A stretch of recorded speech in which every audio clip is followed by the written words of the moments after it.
Hey guys, hope you're well. Today we're going to run through a list of emergency preparedness items you should be keeping in your home at all times, especially in the winter, so you're ready for whatever's thrown your way in case of prolonged blackouts, weather events, etc. Let's get into it.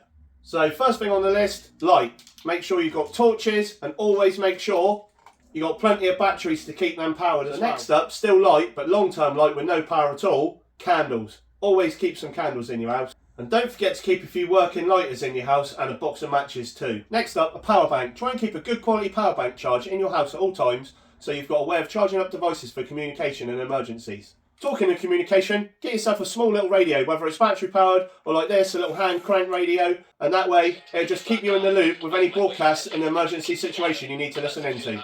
This one goes without saying, you should always have a packed first aid kit ready to go in your house. Whether it's in a blackout, in the dark, a family member's tripped over, hurt himself, or a neighbour, you need a first aid kit in your house at all times. Next up, keeping yourself warm. You should always have multiple options in your house to keep warm. In sub-zero temperatures, no way to heat your house, you could get in trouble really quick. Whether you're digging a sleeping bag out of the cupboard, or wrapping yourself up in some great big throws, or even digging the hot water bottles out of the cupboard. And on that note, if you use hot water bottles, don't fill them with boiling water, and always look for this mark on your hot water bottle, a little round circle. In the centre is a date.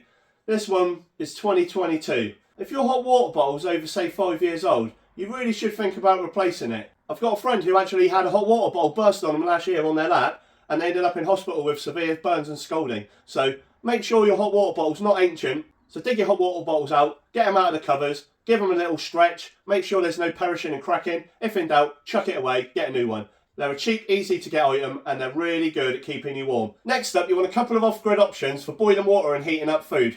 Little camping stoves such as this one, or another type of these little backpacking stoves that just screw into the cylinder. And on the subject of using things like this in your house, be sensible with it. Do it on top of the cooker, crack a window for ventilation, and don't go trying to heat up your living room having one of these burning on your carpet. I shouldn't even have to tell you to have some emergency food and water stashed away in your house, because in the event of a real emergency or a prolonged blackout, you're not going to be able to pop down the shop because they won't be able to serve you because all the tills will be down.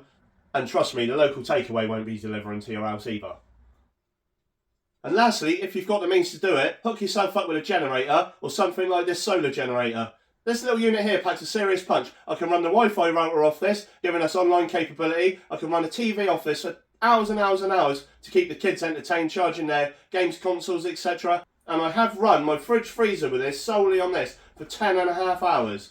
And with that capability, plugging your freezer in and out every other hour, you can extend that and give yourself a good chance of saving the food in your freezer and hope the power comes back on. There you go guys, I hope you like the list. It's just absolute basic essentials that people should be keeping in their home, especially in the winter time. If you like the video, please give it a like and subscribe to my channel for similar content. I'll see you next time.